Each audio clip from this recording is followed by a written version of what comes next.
Rat Hashem, la Gemara ce matin, Pesachim 86b. Akala hofechet panea. Maïtama, Amar Rabbi Chia Barabba, Amar Rabbi Yochanan, Pnei Shehi Bosha. Alors il y avait une coutume ancienne que quand la Kala, quand la mariée, elle venait la première semaine chez ses beaux-parents, quand elle mangeait à table avec les beaux-parents, elle tournait le visage de la table. Ça veut dire qu'elle ne mangeait pas à visage vers la table, le visage était vers l'extérieur de la table. Maïtama, quelle a raison? Mipnei Shehi Bosha, parce qu'elle a honte. Elle a honte, elle est toute nouvelle dans la famille, alors elle a un peu honte et tout ça. Alors elle ne veut pas, pour ne pas lui faire honte, c'était une coutume comme ça.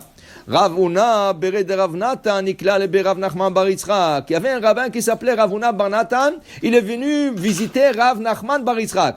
Amrou lo ma shemach. Il dit, comment tu t'appelles? Amar lo Rav Huna. Amrou netiv marapuria. Asseyez-vous. Yativ, il s'est assis. Yavu le kassa, ils lui ont donné un verre de vin. Kable bechadzina, tout de suite il a pris. Veshatie betrezimni, il a bu en 2 traits. Velo adarapé, il ne s'est pas tourné le visage de la table. Amroulé, ils lui ont posé la question suivante. Maïtama karit lach Ravuna. Pourquoi on t'appelle Rav Huna? Il dit quoi que c'est? Amarlo Baal Shemani. Il dit, oh, Rachidi, depuis que j'étais petit, on m'appelait Rav Huna. Okay? Ça veut dire qu'ils lui ont posé la question. Pourquoi, quand tu as posé la question, pourquoi tu as dit Rav Huna? Il fallait dire Huna. Tu t'appelles Huna, pas Rav Huna. Okay? Il dit, non, depuis mon jeunesse, on m'appelait Rav Huna. C'est mon prénom. Son prénom, c'est Rav Huna. Rav, c'est pas le titre. Rav, c'est le prénom. Rav Huna. Okay? Après, Maïtama, qui amrou l'achnetiva puria tafta. Quand on t'a dit asseyez-vous sur le lit, ça veut dire sur le fauteuil là-bas, sur la table, asseyez-vous, tu t'es assis tout de suite. Amarlou, kol ma shoma lecha baal habayit aseh chutz mitzeh. Vous m'avez demandé de m'asseoir. Vous êtes le baal habayit, vous êtes le maître de la maison. Tout ce que le maître de la maison te dit de faire, fais. Il te dit assis-toi, tu t'assois. Il te dit relève-toi, tu te lèves. Okay? Sauf une chose, il te dit sors, tu dis je reste ici. Ça, mais vous m'avez demandé de m'asseoir. Je me suis assis. Donc, Maïtama, quelle raison il lui pose la question? Pourquoi quand je t'ai donné le verre de vin, tu l'as pris tout de suite? Il fallait dire non, je ne veux pas. Pourquoi tout de suite tu l'as pris? Il dit non, pourquoi? Amar lehu, mais sarvim la katan, ven ma sarvim la gadol. Quand quelqu'un qui n'est pas important te donne quelque chose, dit non, je ne veux pas. Ici, il insiste, tu le prends. Mais quand un gadol, quand quelqu'un plus grand que toi, plus important de toi, t'offre quelque chose, il faut l'accepter tout de suite pour lui faire honneur. Okay? D'où est-ce qu'on apprend ça de la Torah? D'Avraham et de Lot. Quand Avraham, les malachim sont venus chez Avraham, il leur a dit, je vais vous préparer un repas. Qu'est-ce qu'ils ont dit? Kenta ase kasher dibarta. Oui, fais tout de suite. Fais un repas, tout ce que tu as dit.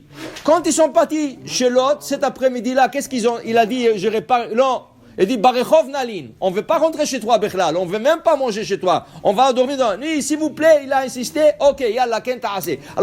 Alors pourquoi ils ont insisté chez Lot, mais ils n'ont pas insisté chez Avraham? Chez Avraham, tout de suite, ils ont accepté. Rachid là-bas rapporte, mais sarvim la katan, vema sarvim la gadol. Avraham, c'est un grand. Avraham, c'était un important, il ne refusait pas. Il t'a dit, assis-toi à manger, tu t'assois à manger.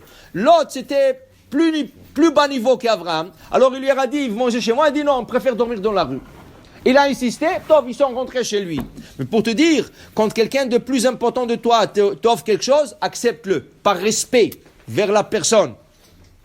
Maïtama, ishtite betrezimne. Quand je t'ai donné le verre de vin, comment ça se fait, tu l'as bu en 2 traits, Ken? Amar lehu, de Tanya, il dit parce que j'ai appris à choter koso bevatachat, à rezegargaran, celui qui boit son verre d'eau ou de vin ou n'importe quoi, un seul trait, ça c'est un glouton. Glouton, c'est ça? Ou un soulard, c'est ça? Mais même de l'eau, tu n'as pas le droit de boire d'un seul coup comme ça, d'un seul trait. Tu dois t'arrêter une fois au moins, 2 traits. Okay?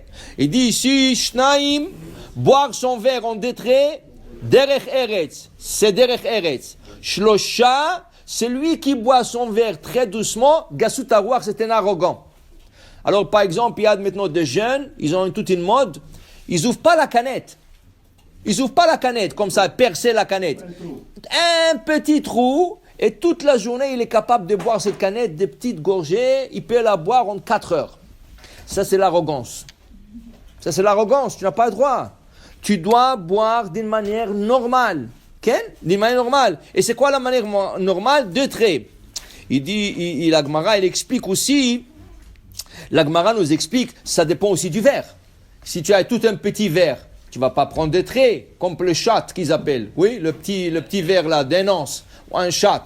C'est fait pour boire en un seul trait. Mais quand tu as un grand verre, tu le bois même en 3 s'il faut, s'il est trop grand. Par exemple, quand tu vas acheter un café, est-ce que tu veux small, medium ou large? Le large, tu ne vas pas le boire en 2 traits. Hein? Alors, c'est ça. Ça dépend du verre, mais un verre normal se boit en 2 traits. Après, la Gemara dit, quand tu as bu, pourquoi tu nous as regardé? Pourquoi tu n'as pas tourné le visage? Amar Leo, Kala ofechet pane. A dit, je ne suis pas un Kala, moi. Cette halakha est dite pour une Kala, mais pas pour un homme. Okay? Alors il dit, c'est pour ça que j'ai bu, normal. Je n'avais pas. Le Kitsour, il voulait l'avoir. Et Baruch Hashem, il avait la réponse pour tout. Mais pour te dire qu'ils étaient très méticuleux sur le derech eretz. Ça va la manière de conduite, la manière de s'asseoir à table et la manière de manger, c'est très important. Okay? Tu manges avec une fourchette, avec un couteau. Okay? Tu manges quand tu attends. Quelqu'un prend une salade, tu attends, tu mets pas ta fourchette, tu prends dans ton assiette, tu prends pas du bol directement. Il y a des choses qui paraissent banales, mais pour la Torah, c'est derech eretz. On dit derech eretz kadma la Torah. La manière de conduite dans la table, dans la rue, tout ça, c'est même avant la Torah, c'est pour le respect de la Torah. Baruch Adonai le'olam, amen ve amen.